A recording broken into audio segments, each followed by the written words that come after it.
नेपाल को नेपाल क्यों कहा जाता है, इसकी एक दिलचस्प कहानी है।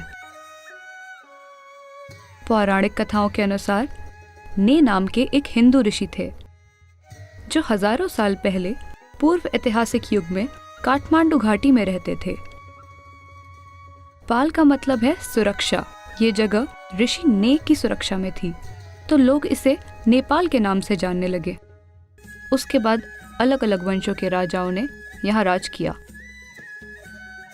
2008 से पहले नेपाल धरती का अकेला संवैधानिक रूप से घोषित हिंदू राष्ट्र था।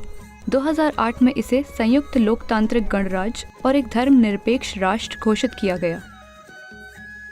इस देश की भूमि ऊंचे पहाड़ों और घाटियों से भरपूर है।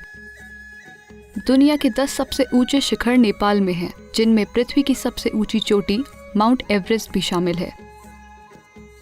240 से ज्यादा शिखर समुद्र तल से 20,000 फीट से ज्यादा की ऊंचाई पर है और यहाँ की मिट्टी उपजाऊ और नमी से भरपूर है और इस वजह से खेती के लिए उपयुक्त है। यहाँ सबसे पहले नेवार रहते थे जो अनूठी नेपाली भाषा बोलते थे। उन्होंने एक परिष्कृत शहरी सभ्यता का विकास किया जो हिमालय तलहटी की अन्य सभ्यताओं से बिल्कुल अलग थी। नेपाल की कला, शिल्पकला, वास्तुकला, साहित्य, संगीत, खेती और भोजन में उनका योगदान आज भी स्पष्ट रूप से देखा जा सकता है।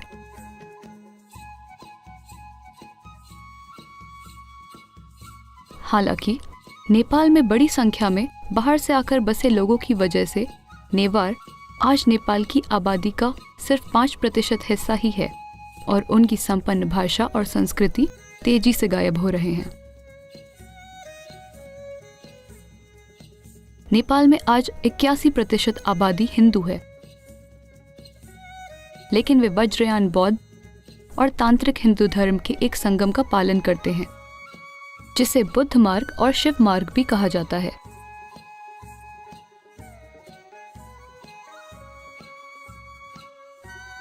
समय के साथ इन दोनों धर्मों के तत्वों को प्राचीन बौद्ध धर्म में मिला दिया गया, जिससे एक तीसरा अनूठा संगम तैयार हुआ जिसे तिब्बती बौद्ध धर्म कहा जाता है।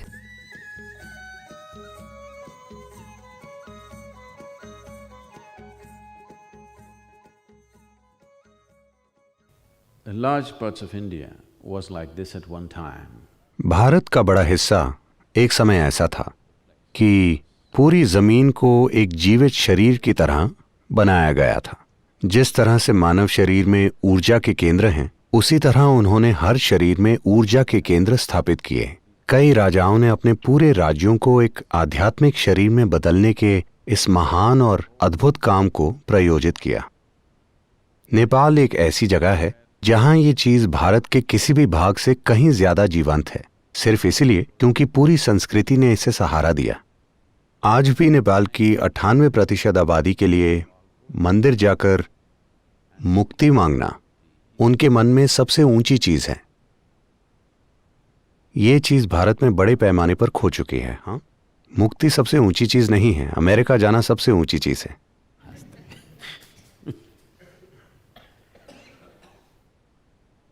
तो जब पूरी सभ्यता की मानसिकता ही परम मुक्ति पर केंद्रित थी, तो ऐसी चीजें करना संभव था कि पूरे भूगोल को ही एक जीवित आध्यात्मिक शरीर में बदल दिया जाए। तो पशुपतिनाथ को शिव का मस्तक माना जाता है। तो शिव कैसे इसका हिस्सा हैं, हम इस बारे में बाद में बात करेंगे, ठीक है? वो हर चीज में पहुंच जाते हैं। कैसे, क्यों, हम इस बारे में बाद में चर्चा करेंगे। तो पशुपतिनाथ को शिव का मस्तक माना जाता है और उनका शरीर फैलता है, एक शरीर दक्षिण की ओर और दूसरा पश्चिम की ओर, एक सिर और 2 शरीर। ये 2 शरीर तंत्र की 2 बुनियादी प्रणालियों के प्रतीक हैं। दक्षिणी शरीर दाएं हाथ का तंत्र है और पश्चिमी शरीर बाएं हाथ का तंत्र है। तंत्र से मेरा मतलब उस तंत्र से नहीं है जिसके बारे में आप आज सुन रहे हैं। तंत्र का मतलब बेलगाम कामुकता नहीं है। आज तंत्र शब्द से लोगों का मन हर तरह की भयानक कल्पनाएं करने लगता है, क्योंकि तंत्र के बारे में जो ज्यादातर जानकारी आपके पास है वो अमेरिकी तटों से टकराकर वापस आई है। भारत में भी अगर आप किसी किताबों की दुकान में जाएं तो आप पाएंगे कि वहां मौजूद तंत्र की ज्यादातर किताबें अमेरिकी लेखकों द्वारा लिखी गई हैं। मैं वैसे तंत्र की बात नहीं कर रहा। तंत्र का मतलब है तरीका या ज्ञान या तकनीक of being able to unmake life and make life again. जिसके द्वारा जीवन को अनिमृत किया जा सकता है और फिर से निमृत किया जा सकता है। आप में से जो लोग भारत से हैं, शायद आपने भारतीय कैलेंडर कला को देखते हुए कुछ समय बिताया होगा। आपने देखा होगा कि कभी कभी उसमें एक योगी दर्शाया जाता है या कभी कभी एक स्त्री दर्शाई जाती हैं जो अपना सिर काटकर अपने हाथों में लेकर घूम रहे होते हैं। क्या आपने ऐसा चित्र देखा है?